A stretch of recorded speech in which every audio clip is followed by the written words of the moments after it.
Did you see?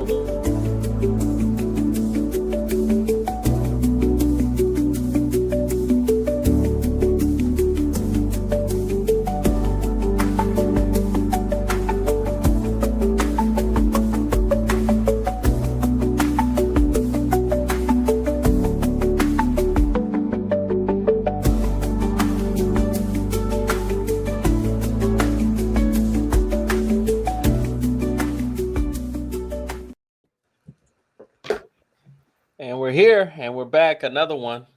Before we get going, let's take care of some housekeeping notes. Yes. This episode today is sponsored by Epic Mortgage. Whether you're buying, investing, or refinancing, call Epic today.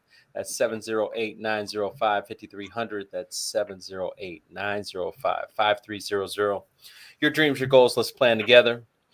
If you're feeling lost in the mortgage maze, many dream of owning a home, but navigating the mortgage world can feel overwhelming. Or maybe you're looking to lower your monthly payments, but don't know where to start. My book, right over there, the Ultimate Mortgage Guide, is available right on Amazon. It'll walk you step by step through the process. Grab your copy today. Also, too, we do have some preferred listings. We would like to share listings that are available that we are the preferred lender to. So we always want to make sure that the consumer, you're aware of the opportunities. 2436 Planters Millway in Conyers, Georgia. It's going for $399. It's a 4-bedroom, 2.5 bath. The listing agent is Angela Pinnell. You can reach Angela at 404-425-4660. We also have another listing, 1100 South 3rd Avenue, Maywood, Illinois, going for $405, a 5-bedroom, 2-bath. Contact the listing agent, Tamika Bishop, 630-479-6352. We have some new listing. We have another listing too. 5544 South California is in Chicago. That's going for $394,900. It's a 5-bedroom, 3-bath property. Contact Victor Naranjo, 708-830-4734. And we have a listing that's coming this week. 8228 South LaSalle, Chicago, 3-bed, 1-bath. Contact Amico Pope, 808-428-3770. All right, and also too, last but not least, don't miss our latest Epic Spotlight interview. This week, I had the pleasure of sitting down and speaking to award-winning photographer and filmmaker Nicole Barton. She joined me to share how she's redefining beauty, empowering women over 40, and turning portraits into powerful tools for healing and transformation. Yes. You can tune in wherever you get your podcast from. You can also look up on YouTube, Epic Spotlight, and you will find that interview there. So please check that out. It was a great interview. I had a great time with Nicole. And we do want to give a final shout out, last but not least, to the closings from yesterday. We had the Patel family. Thank you. Appreciate you. The Thomas family.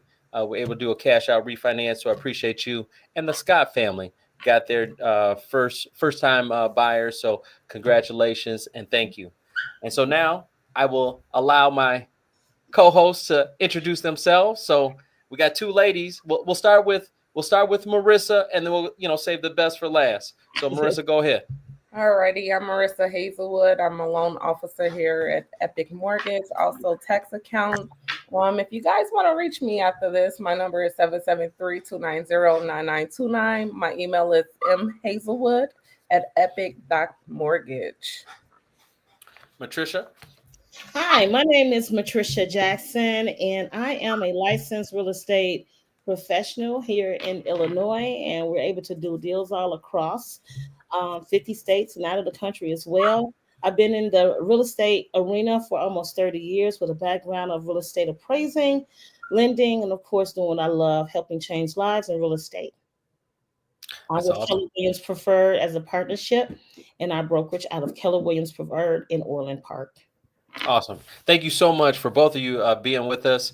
We're here Monday through Thursday, live on Facebook, LinkedIn, and YouTube.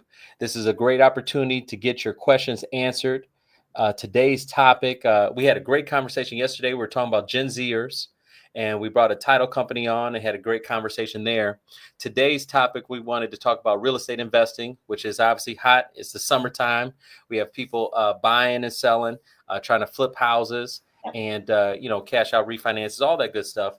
So we wanted to bring Matricia on because I know you are an expert in that arena. Yes. And so, let's start off with just overall the market and what are you seeing in the market that you're, canvassing for investors? What are issues, challenges, and things of opportunities? Yeah. So first of all, I would always say the market is a good market. It just depends on the numbers.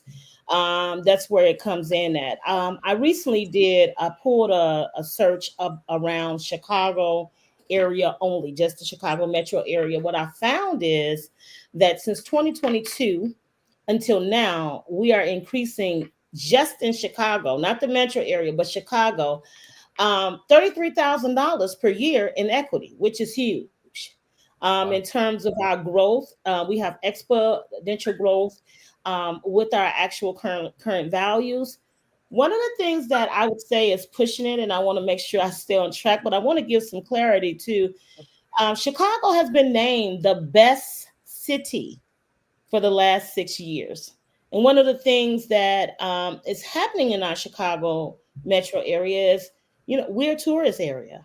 So there's a lot of attraction, location. So we have our beautiful lakefront. We have beaches. We have visitors that are traveling all over the world. Our rooftop game is insane. There's lots to do, from festivals to concerts in the park, and we have amazing teams. Some of them won, some of them haven't yet. But we still have the Chicago Bears. We have the Chicago Bulls. We have the Cubs. We have the White Sox. And for me, I run a Airbnb, and this is information that I'm just not pulling out of the air. These are real numbers, real statistics. And when people are checking into my Airbnb, one of the things I ask is, what brings you to Chicago? And wouldn't you know, people say, hey, we're here for a good time, food and fun. And so, and because I'm a diehard Chicagoan, I love to date my city. We really are a tourist area that has everything imaginable. We jump on a plane and we leave Chicago to go find Chicago. We get on a plane and say, hey, where's the good food? Where's the happenings? And we start, kind of, our mouths start watering for White Castles out of state. We got to pump the brakes on that White Castle. I don't know. So the encouragement around the market is that it is really just about, again, finding an opportunity, working with professionals who know how to find an opportunity and run the numbers as such. So when we run numbers from an investing standpoint, we are looking at the as-is value today. If you were to hold the property, maybe rent it out, short-term rental or just regular rental, what those numbers look like. And then if you wanted to come out of it with a fix and flip. So both of those indicators really have to align to make a safe investment. And I love working with our investors. Yeah. Oh, that's awesome. A couple of things I want to unpack on that. I just read in Axios this morning how they were talking about crime is down. Mm-hmm. So Brandon Johnson, Mayor Brandon Johnson, has, delivered, crime being down, I believe right around 40%. Yeah. So when you have that type of opportunity, it's, people feel safe. People can come out and do all these amazing things. And, to piggyback on what you said Chicago properties are seeing an increase about 33,000 per year, correct? That's what you said? So, over the last from 2022 to 2025, we're up about $100,000 in equity just in Chicago. And that's taking everything. Right. That's taking the good, the bad, and the ugly. Right. I think those are incredible numbers. Yeah. No, I definitely agree. And to think about it, when people always ask that question, is now a good time to buy? Is this the right time to buy? Yes. When you have numbers like that, because numbers don't lie. If the average home is, let's just say $350,000, which I know that's a small number in Chicago, but if we just said 350 is kind of the norm, you're talking about a 10% increase each and every year. And that 10%, I mean, it's hard to find investments that can deliver that on a year-to-year basis. So that's a definite. I want to go to Marissa on financing strategies for portfolio growth. What are some of the things that we could do to, help out, what Matricia's talking about with appreciation of homes, opportunities that, are just here in Chicago? So to piggyback on what Matricia said, it's two investment strategies, right? You're gonna either buy and hold, or you're gonna buy it and sell it, right? So the question is, how do you get the money for that? You have multiple options, especially if you have other property that you already have mortgages on. Right. And it all boils down to the equity in those other properties. I know some people are against refinancing right now because rates are high, but cash out refinances, if the numbers work, it may be just what needs to be done to move on to that next venture in your life, or to get that next piece of wealth that you're trying to get. Other than cash out, if you're not into the high interest rate thing, you can get a line of credit on your other property. So those are two options to think about, pulling cash from the other properties to invest into your new properties. Oh, that's awesome. Because we do offer at Epic, we could do the first mortgage, but we also can do lines of credit. To your point, generally, minimum loan amounts on seconds are about 125,000. If we are doing like a no income verified asset opportunity, if we are looking at doing a full document deal, we can go with a little bit higher LTVs. Loan to values, which that means, and we can also probably go with a little bit lower of a loan amount. So tons of opportunities if you're looking into investing. We did get a question, and I do want to reference, to the crowd and audience. If you have questions about real estate investing, Facebook, LinkedIn, YouTube, go ahead and, just go ahead and let us know. We're here for the next hour to basically answer your questions, try to give you some understanding. And so we got the first one here from Jeffrey Bowman. What's the biggest mistake new investors should avoid right now? I'll let Matricia handle that. What do you think? Awesome. One of the biggest mistakes that I feel that people should avoid is you want to work with a professional. You want to have a professional team that's helping you navigate your actual investment goals. What do I mean by that? Let me just bring some clarity to that. There's so many people that have made mistakes of giving money to a property that the individual who is quote unquote representing you, they have no business representing you. So a licensed professional with history in this space, in the investor space. Not all agents are created equal for this, right? This takes a skill set. You have to be studying the actual market. So the first thing is get you someone who is savvy in the industry to represent you as a real estate professional. Ask for their license. We're licensed. No one should be selling property or collecting payment for property in a sale who isn't licensed, right? What type of track record do they have? Do they understand the parameters of real estate investing, right? And how long are they seasoned? Are they seasoned, and are they seasoned?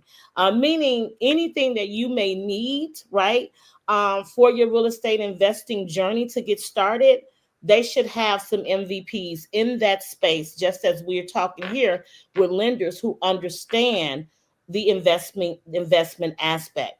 That will keep you from, making a bad investment to begin with, right? Because the goal is for you to win, whether you're looking to earn passive income or you have a fix and flip goal to spiral down debt or whatever it may be, fund your retirement, pay off school, whatever it may be. Understanding that from a strategy perspective, which is what we start with as a strategy call, getting to know you. That's where you should really be. The biggest mistake is not having the key players for your success. And from there, it will stop you from bottlenecking your investment and back into what your real goal actually is by working with professionals. That's the biggest one of the biggest mistakes I could say those make. And I sentiment, and I agree with that sentiment. I want to say we talk about, at Epic Mortgage all the time about building out a financial team. Mhm. Yes. And I think it's important, with Marissa being, a tax accountant, who's on that team, and we have to, we've talked about bookkeepers Yeah. over here, tax Mhm. accountants, Mhm. a financial advisor, a realtor, a mortgage broker, because I think the key is we all have to know what your goal is. We all Yes. have to know what the end goal is. Yes. Sometimes you have a goal in mind, but you don't share it with your team. Mhm. And so they're doing things based on what they think is good. Well, this is good. And it might be good, but it's not good for you Mhm. because that's not you. You Mhm. are truly your best financial advisor. You are truly the person that knows what's best for you. You know what's going to keep you up late at night, worrying, stressing, smoking, whatever you got to do to calm those nerves.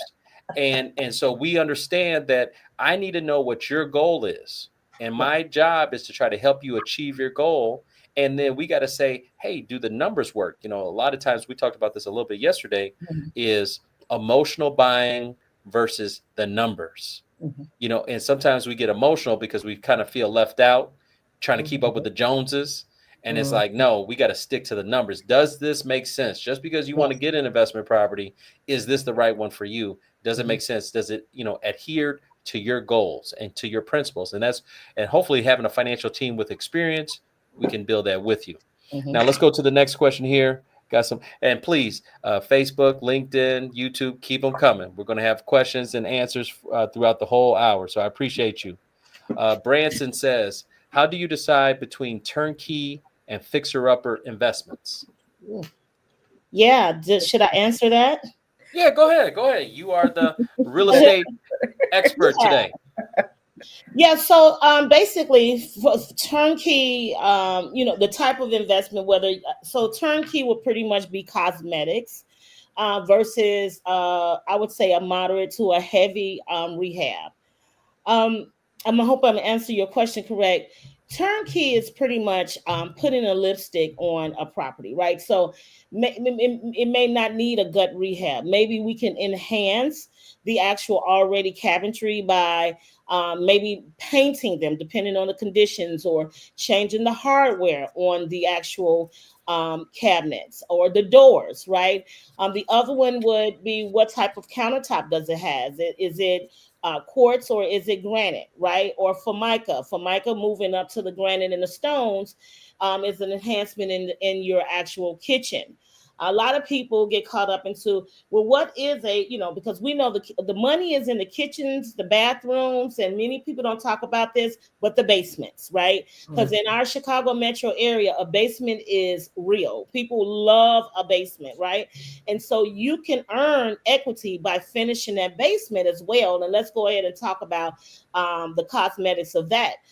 Today, you don't have to. If there's no drywall, it's drywall, it's studs, installation, and drywall, right? And then to save, there's the black ceilings, right? So we're not putting, drywall in the ceilings because people like that open loft type of look. And the other is an epoxy floor, right? That's a finished basement. Here in Chicago, that's calculated anywhere from 40 to 60, sometimes $80,000 of earned equity by making that small change in the basement. So that would be cosmetic. And I mentioned about the kitchen. Now the bathroom. The bathrooms is, um, could you do a standalone jet type of mechanism in the bathroom? Maybe cleaning up the caulk around the actual bathtub. What enhancements could you do? It could be lighting within a property that makes a difference. Maybe you're changing the kitchen lighting with, modernize the cabinet that already exists by changing the hardware.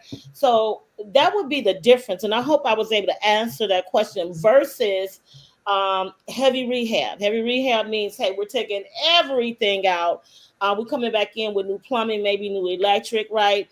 We're coming back in with clean drywall. Of course, we're going to have the installation, but really is just really looking at which properties, right? To see if this could be a cosmetic finish, and it's very impactful in terms of your return on your investment or your equity position. But that's going to be I would say to look at the property versus another property to make that determination, if that makes sense. It does. Let me spin it just a little bit because I'm curious just on your idea of this. Mhm. What would you prefer to invest your money into? Would it be something turnkey, or would you want to, from the boots on up, fixer up, or would you want to strip it and, a full gut rehab, or what would be of the interest to you, and how do you make that decision? Yeah, how I make that decision is based on the number and it's based on the CMA report. So when I'm looking at a property, I am comparing it to that actual 0.5 mile radius of where that subject property, meaning the property that I'm looking to buy, what's going on around it. Mhm. Is heavy rehabs impacting the value to be X? Or can I go into this property and moderately or just put some lipstick on it and make a change to get to that actual equity position? So looking at your comparables is essential. So that's the first thing. I'm going to run an extensive comparative market report and see what is the market speaking to. Is it new kitchen? Is it new bathroom? What has happened in the last 3 to 6 months where this property that I'm considering, what's going on with it? Is it rehabs that's driving the numbers up to, is it a heavy, is it moderate? How can I modify the property that I'm interested in to mirror what the market is speaking to? That's very important. That's we always gonna look at the numbers and then go into structuring our plan based off of what is happening in that specific proximity of the property that we're interested in buying. Great I'll go answer. to your next question that you asked. In terms of buying, for me, I love single family homes. I just do. I love single family. I love condos. Condos is a great way. It is, most of them are maintenance free in terms of what you have to pay for. So I own a condo, 2 bedroom condo. I pay the HOA, and my client doesn't pay heat or water. I don't have to pay a water bill. I don't have to worry about paying, a roof. Now, I don't have to worry about the high ticketed items because a lot of those are inside of that HOA. And I'm okay with giving that premium to make sure I don't have to handle that long as the property is cash flowing. Single families are great because there's more of single families generally in any neighborhood or any city than it would be multi-units. And people are looking for single family homes because, hey, you got your first time home buyers, you have your, other buyers who either want to level up or go down. It is always a demand for housing in our Chicago metro area, especially. And so that's my buy box. No, I appreciate that. Great answer. And I want to turn it to Marissa as far as, what Matricia is talking about when we're talking about renovations. If we're looking at it from a primary perspective or an investment perspective, what are some, opportunities that are there for clients? Far as from a primary perspective, if you're looking to renovate a home that you're looking to buy and live in, you can use a 203K loan from FHA. They basically give you the funds to fix up the house to your liking. Good option for those that are looking to buy something that's just not what they wanted at the time of purchase. Right. And then far as if you're investor, there are fix and flip loans, short-term loans to, help you get in the investing market, fix the house up and go ahead and flip it. Usually they are interest-free loans. Good option for you to get out there and start investing. Yeah, I think the key overall is something that I haven't heard yet, but after repair value, right? And Yeah. and that's in a sense what we're talking about here. We're talking about here, if I put this ARV. work in, can I get the ARV? I used to call it future value until I bumped into ARV, but I was like, the Yeah. future value. But it's all Yeah. the same thing. Hey, if I find something for $300,000 and I put the new bathroom, the new kitchen, does that now automatically make it from 300 to 350? Does it make it from 350 to 400? My thought process has always been the add-on. So when I look at properties, I look for square footage. Hey, do I have enough square footage where I can add a bedroom, add a bathroom? Those have always been my kind of key components because, I see that being the biggest jump. You can't deny me, the valuation because I have it when you compare it to those. So I'm always going to look at a 2-bed, 1-bath property and see, do I have enough square footage to add it and make it a 3-bed, 2-bath property? I've just already increased that ARV versus, just to your point, slapping some lipstick on a pig and then trying to say, well, the comps show this. It's a harder fight. And sometimes you lose because everything at the end of the day is going to depend on what that appraiser says. No matter what my opinion is, no matter what my realtor's opinion is, we have to, rely on this appraiser, but hopefully the comps, he can't deny me if I've increased the square footage and I've had enough space to put in that additional bathroom or additional bedroom. I've seen those have the best success as far as appreciation. What would you say to that, Matricia? I agree, and somewhat also, I'll say just from the background of being an appraiser, is quality of work makes a difference, right? And so, one of the things that we do to help the appraiser make his job even more easier is you don't want an appraiser to be guessing what you've done to improve your property, right? You want to, and one of the things we do is we do a thorough scope of work to send to that appraiser, letting the appraiser know the components of what have you done to actually improve the property. That gives a great narrative for him to understand.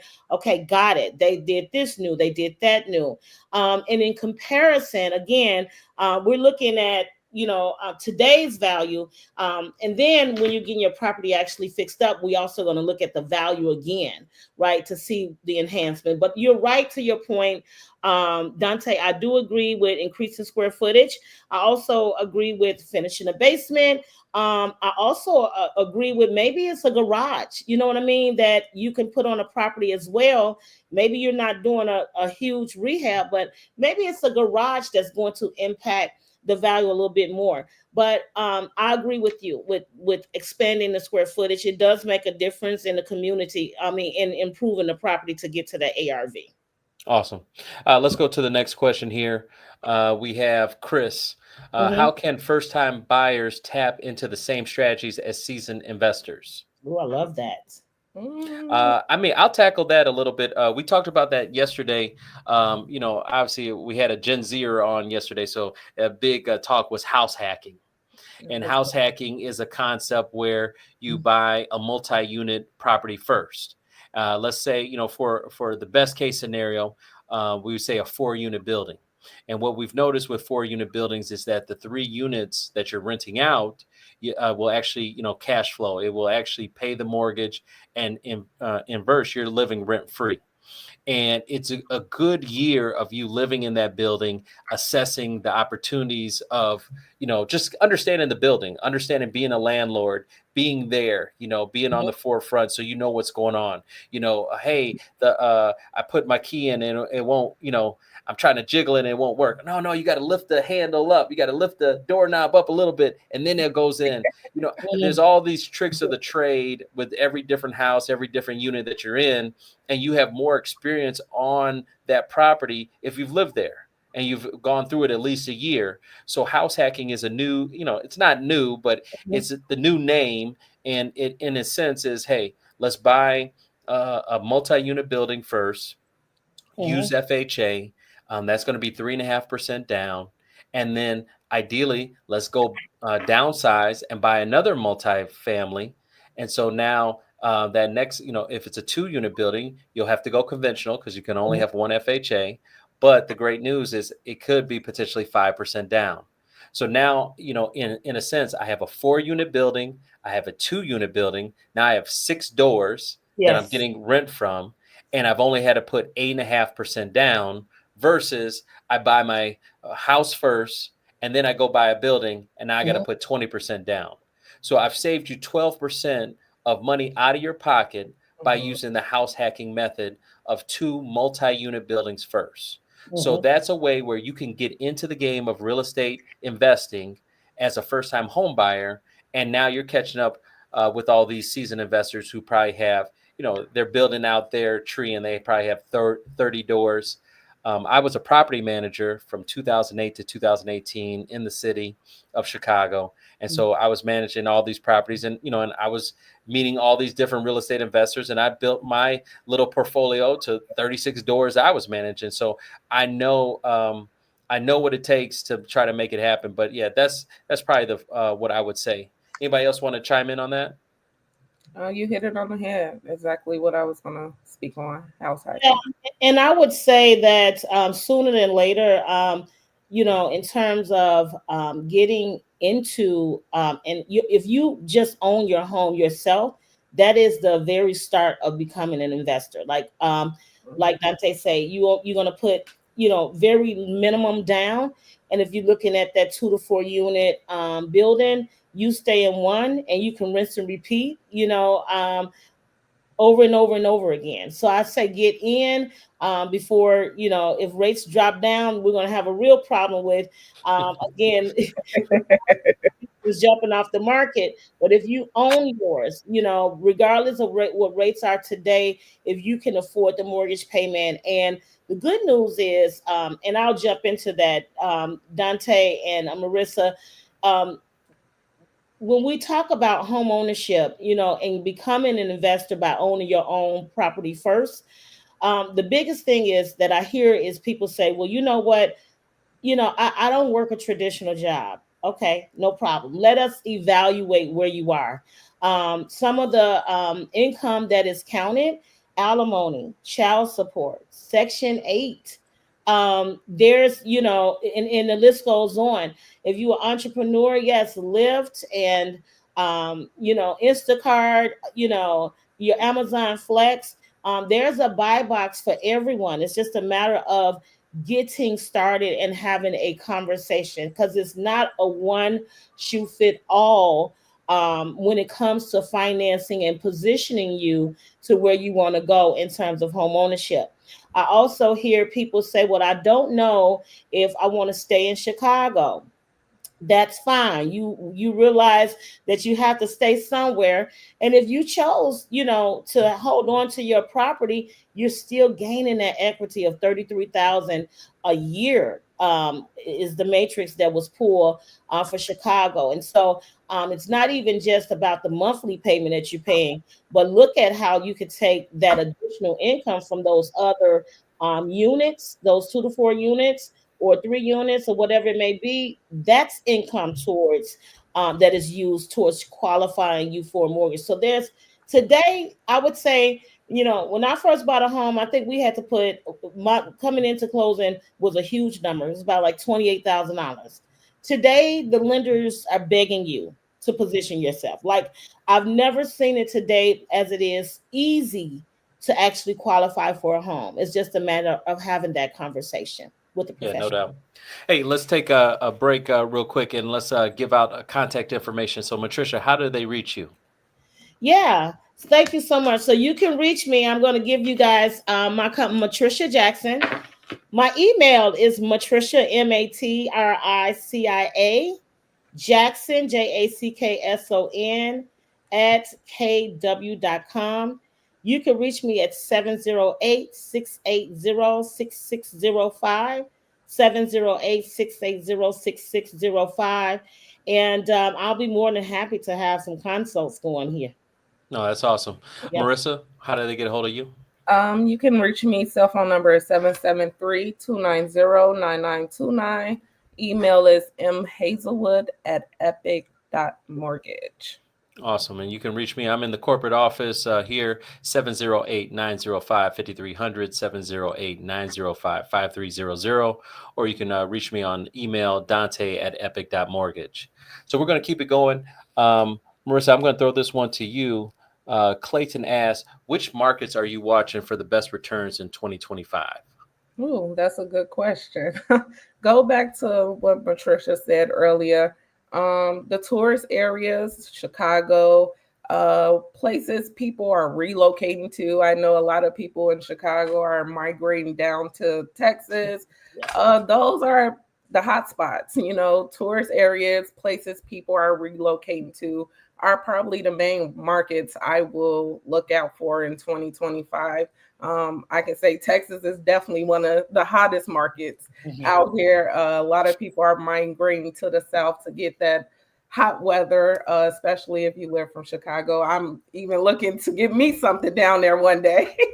But yeah, so anywhere there's a lot of tourists, anywhere that you see a lot of people migrating from one state to another, I would consider those are the hottest markets. Yeah, and the only thing I would add to that is, always be mindful of the Midwest. Midwest, property Mhm. values are lower than overall. When you go out Yes. to the coast, West Coast, East Mhm. Coast, we're seeing the skyrocketing numbers, Mhm. and sometimes you'll see just a bigger drop off. I mean, so even if the market, softens just a little bit, it's still okay in the Midwest. So Midwest is always favorable. I know a lot of people from the West Coast, they're like, how do we get in? They want to get into this Yes. marketplace because, you can buy, two or three properties compared to just buying one, Yes. depending on where you're looking. So just always be mindful. But I'm biased. I'm always going to rep the Midwest. Well, yeah. Uh, I'm let's going let's south. I'm going south. I'm you go sorry. south. Man, deal with that heat. Deal with that heat. Let's go to the next one. Jennifer says, "What's the fastest way to build equity in a new investment property?" You want to tackle that, Matricia? Yeah. So I love the fastest way. It's always going to be location, right? So location, location, location. And I would say this, where the up and coming communities are happening. For instance, Bronzeville is hot right now. They just opened up Northwestern over there. Chicago is Chicago, and the mayor's putting a lot of money into the reconstruction of businesses and things like that.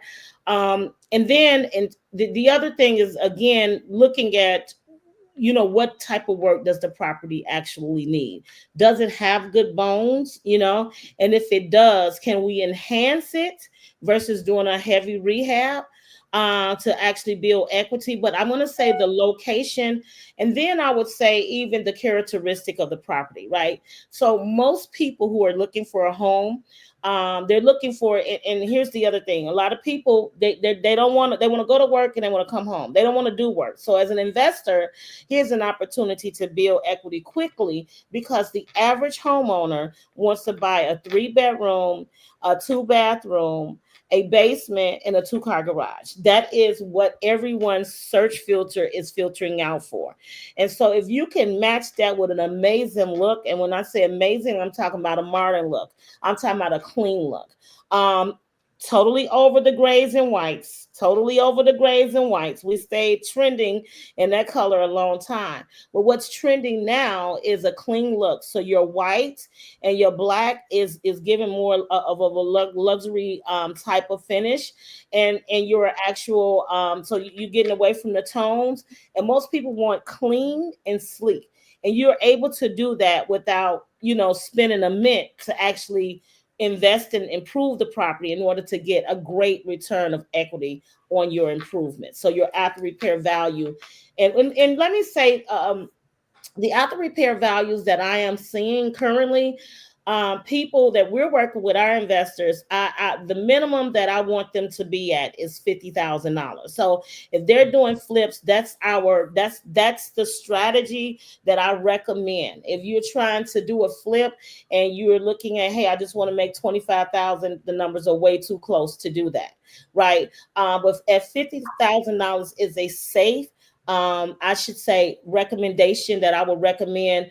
And those are the types of properties that we search for and even that we receive. So we get a lot of people that come and say, hey, I want to offload this property. Do you have anyone within your investment sphere that is interested in? So we'll analyze the property, Jennifer, on your behalf and sit down and show you numbers. It's not about emotions. It's really, really, really about the data and what the market is speaking to. You know, if we enhance this kitchen, if we enhance this bathroom, if we finish the basement, where could we find the money? And then if it doesn't work, we're on to the next. We're not going to try to squeeze any of our clients into something that they should not be buying because the numbers are saying something different, like beware.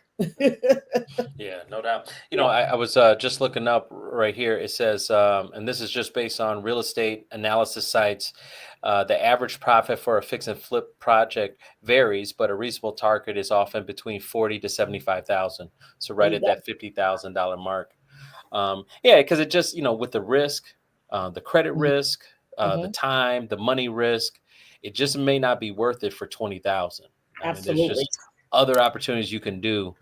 You are trying to make a profit and a living, and one of these sessions we're definitely going to unpack, there's a lot of different bells and whistles and ways to be successful. But, if we go to just the basics, it is about, you have to determine for yourself about making money on a monthly basis and then investing money for your future. And that's really the two components. It's income and then there's growth. And you have to determine what vehicles you feel comfortable with in choosing that income per month and the vehicle of choice. And I thought it was interesting when she asked this, because to build equity, let's say your rent is coming in at $2,500 a month and your mortgage is $2,000 a month, right? So you're making a $500 profit. Do you take the 2,500 and just put it all and have that extra 500 go towards paying down your principal?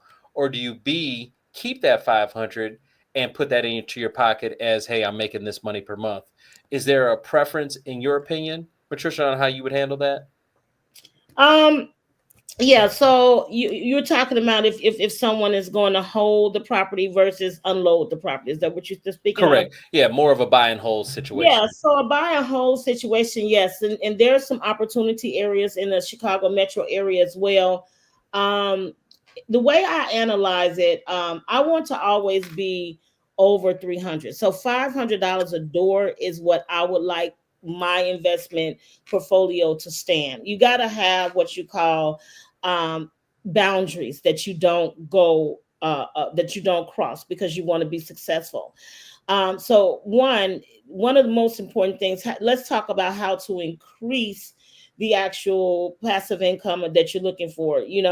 One way is in certain areas in Chicago, and when there is a tenant, you can have the tenant actually be responsible for paying the real estate taxes, meaning they now can get the tax exemption. So let me explain that. Let's just say a property, by example, tax exemption is $2,000. Taxes that they pay is $3,000 without an exemption.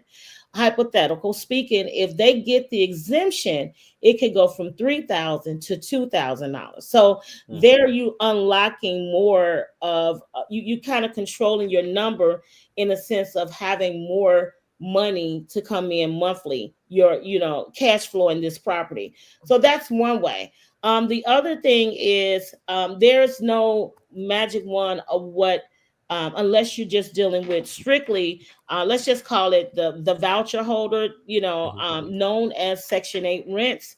If you're doing Section 8 rents, that's not a one size fit all either, based off of the improvements that you've made for the home and the proven methods of how much could this home actually rent for.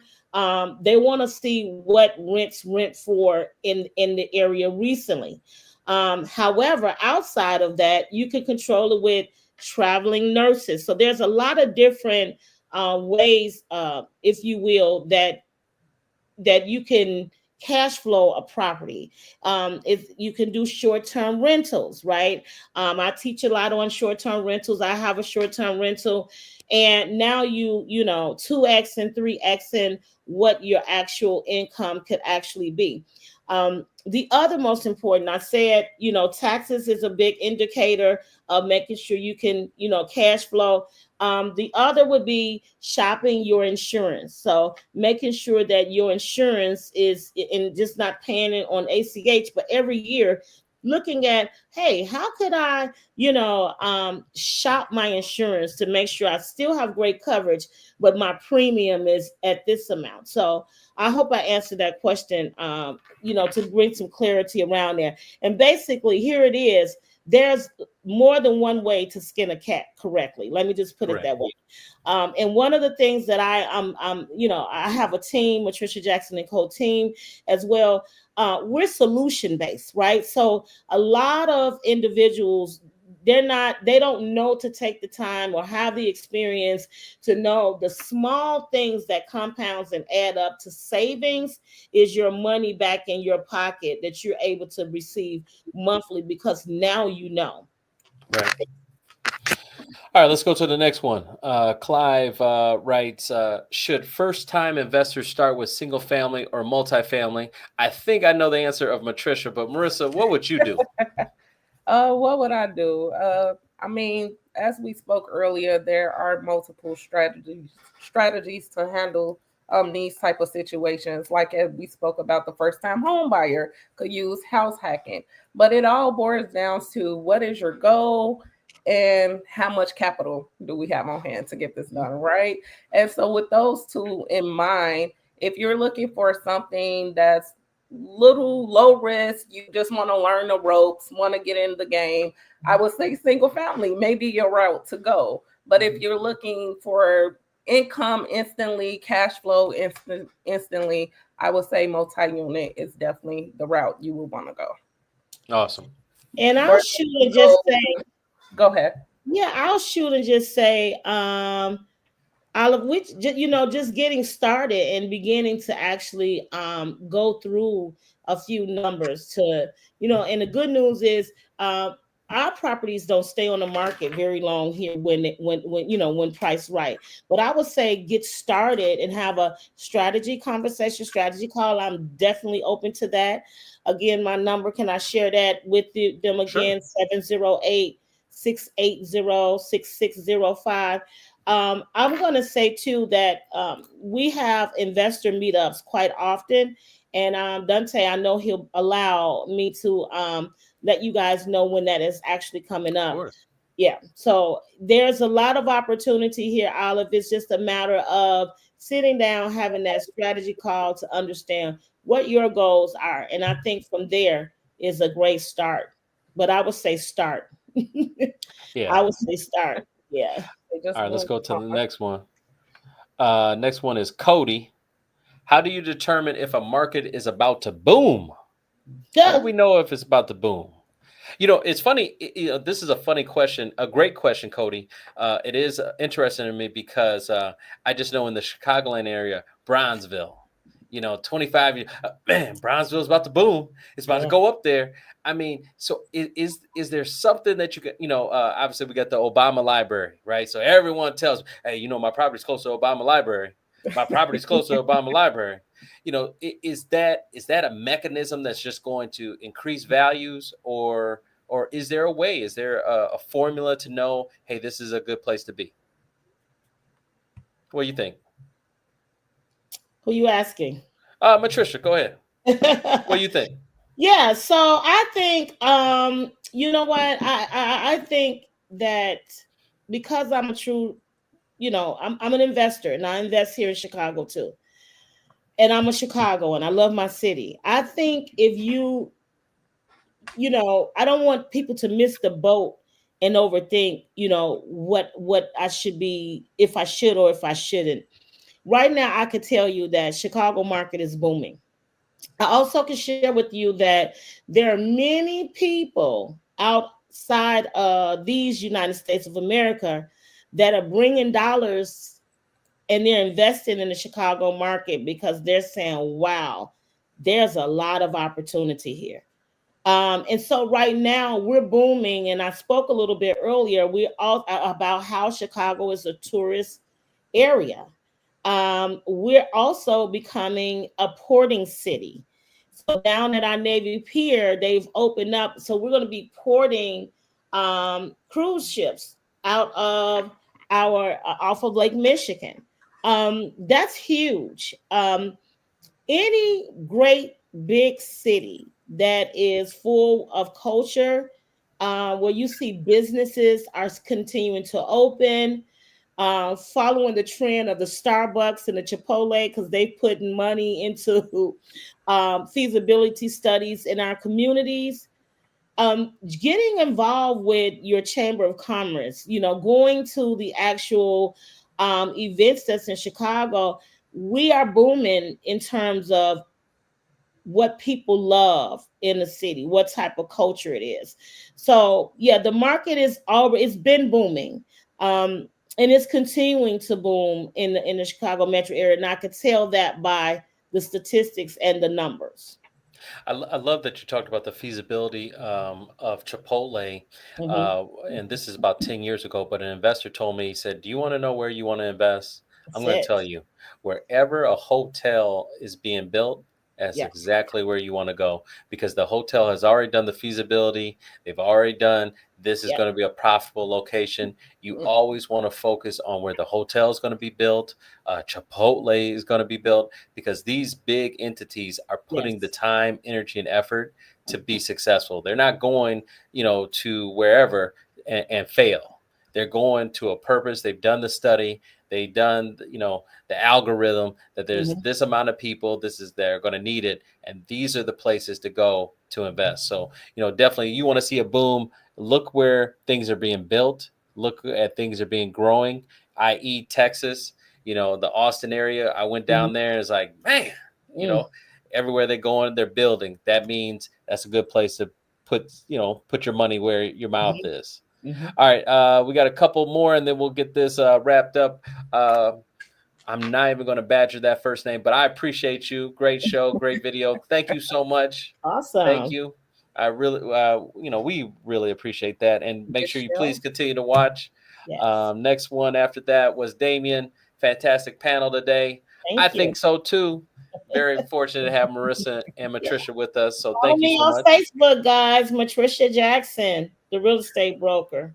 That's Yes. correct. Yeah. Yeah, I mean, this is on Facebook Live. This is on LinkedIn Live. So if you know people that need this information, please let them know. We'll be here Monday through Thursday, 12 to 1. And then I think this is the last question I see on here. How do you avoid common property management mistakes? Well, that's an interesting one. How do you avoid common property management mistakes? All right, Matricia, I'll let you start, and then I think I got some 2 cents on this one too. Okay. The common property management mistake that you make is how long have they been managing property? What portfolio are they actually managing? So the interview process, how long you've been in business, what's your ideal client, right? Also, give me an example of someone who you worked with as a property manager. Where were they today? Where were they then? And where are they today? And being very clear on the expectations of what your needs are and what services do they offer as a property management, right? And most property management companies are tied to the outcome, I should say the income, which is the outcome, right? And so if you have a property manager, a lot of them want X amount percentage per month, but in order to, so they have skin in the game to actually making sure that your property is performing, because if it's not performing for you, it's not performing for them. So that's very important. You want to talk about what type of automations are they using, right? What is their service commitment to you as a client and to your tenants, right? So service is huge. How soon, repairs, You can't do all of that just on sheet of paper. But what type of program, what type of spaces are you using to actually manage the property? And then, what does it look like for you guys to have dialogue so you can see and know what's going on with your actual property? So you want to go through an interview process of making sure you get the proper property management. Yeah. And That's awesome. let me add to that. I know we use Google a whole lot, but where you find these type of resources is people that's in the industry, right? So, but you still want to vet them out, right? But you can ask for recommendations. Who do you know that actually does property management? I need a few people and interview more than one. Oh, it's awesome. This kind of segues into AI and stuff like that. I mean, obviously, some of these questions you can just plug in and try to get an answer, but you need experience on the front lines. You need people that have been there, done that, and are currently doing it because things constantly change. I like I said, was a property manager from 2008 to 2018. I can't dare to say that those same rules still exist. There's upgrades, things change, different people are in power. So, with that being said, I would be out of date. I know some things I would do, but some of the information would be out of date. But I love what you were answering because it is about just assuming the role of being a CEO for yourself. You're the boss. This is a business. Yes, Investing is not a game, it's it's a a big, business. You're running a absolutely. business, you're the CEO, and you need to make sure that you're interviewing these people, multiple people. Hmm. And Hmm. even though I'm putting, I might give myself some extra work now because people are like, oh, yeah, I need to interview them. But, these are what the receipts are for. These are for the moments that, yeah, you need to ask, how many deals have you done? How much experience do you have? I should be able to Absolutely. look you up online and see, some Yelp reviews and some Google reviews, I mean, and so for professionals out there, we have to understand that we have to show people the receipts of what we do day in, day out, so they can feel Hmm. comfortable and move forward with us, so we can get these deals done. Because at the end of the day, that's what we're going to need to be successful. And that's what you're going to need for you to be successful is to make sure Yeah. that you have that financial team. So it all circles back to that financial team that you need to have around you to support you. And I hopefully introduce you just to two beautiful women that have a great heart and are good at what they do. And so hopefully you'll reach out to them and get them on your financial team. So with that being said, let's wrap up. Let's give out that contact information one more time. Matricia, go ahead. Yes. So Matricia Jackson. I'm on Facebook, Instagram as well. And I can be reached at 680-6605. And my email is Matricia Jackson, Matricia Jackson at KW.com. Again, that's 708-680-6605. Awesome. Marissa? Cool beans, Marissa Hazelwood. Phone number is 773-290-9929. Email is mhazelwood@epic.mortgage. And you can also follow me on TikTok, Instagram, and Facebook. Yes. Handle is Mortgage by Marissa. Awesome. And let me talk about these preferred listings because they'll get mad if I don't. Make sure you check out these preferred listings. We are the preferred lender on these. We can help you get these houses. 2436 Planters Mill Way in Conyers, Georgia. It's going for $399. It's a 4-bed, 2.5-bath. Contact Angela Pennell at 404-425-4660. We also have 1100 South 3rd Avenue in Maywood, Illinois. It's going for $405. It's a 5-bed, 2-bath property. Contact Tamika Bishop at 630-479-6352. We also have 5544 South California in Chicago. That's going for $394.9. That's a 5-bed, 3-bath property. Contact Victor Naranjo at 708-830-4734. And be on the lookout for a brand new listing this week at 8228 South LaSalle, Chicago. It's a 3-bed, 1-bath. Contact Amico Pope at 808-428-3770. I think you know who she is too, by the way, Matricia. I do. Absolutely. And Absolutely. Yeah, so no, we definitely appreciate everyone coming. We hope to have you come back again. Like I said, we do this, so we'd love to see you back on so we can answer more questions. The audience has been great, obviously giving us some stuff. You know, I had an outline. We didn't even get to the outline. I had some questions I was going to ask. I didn't even get to them. So appreciate the audience. You know, and that's what it takes. We're here to answer your questions. If you have scenarios, if you're in a transaction, you don't understand, maybe you didn't get clarity on it. That's what we're here for. We have loan officers, we have realtors on. We can answer these questions, you know, try to give you some clarity in your unique situation. Also, too, don't forget the Epic Spotlight interview this week. Award-winning photographer and filmmaker Nicole Barton. She joined me to share how she's redefining beauty, empowering women over 40, and turning portraits into powerful tools for healing and transformation. So tune in wherever you get your podcast. You can also go to our YouTube channel, Epic Spotlight, and you can check out that that interview. Matricia, what do you got coming up? Because I know you got something. Yeah, we have a investor meetup that is coming up on the 29th of this month. And so that's getting in a room with like-minded people who are investing, want to invest, or either want to scale. If you reach out to me, I would love to get that information to you all. And then the second thing is my baby, I should say, is our investor retreat happening here in the amazing city of Chicago downtown. It's going to be October the 16th through the 18th. October 16th through the 18th. This is a room that you want to get in, and you will be in the room with all the MVPs. And when I say MVPs, I'm not just talking about the many people that you're going to be able to meet that are already investing or want to start investing, but who should be on your investment team? Who is what CPA, what tax strategist, asset protection, all of the goodies that people forget about outside of just owning the property, and how to actually scale. So this is a great time to get started with the kickoff of your 2026. Getting started in October, you're going to leave with a definitive plan, overloads of information, but we believe in taking action. So this is an action investor retreat. We got some early bird tickets that are on sale that is going to change your life. You're going to actually pay for your ticket while being in the room. So I would love to be able to get that information to them. It's going to be happening right here in our city of Chicago, October 16th through the 18th.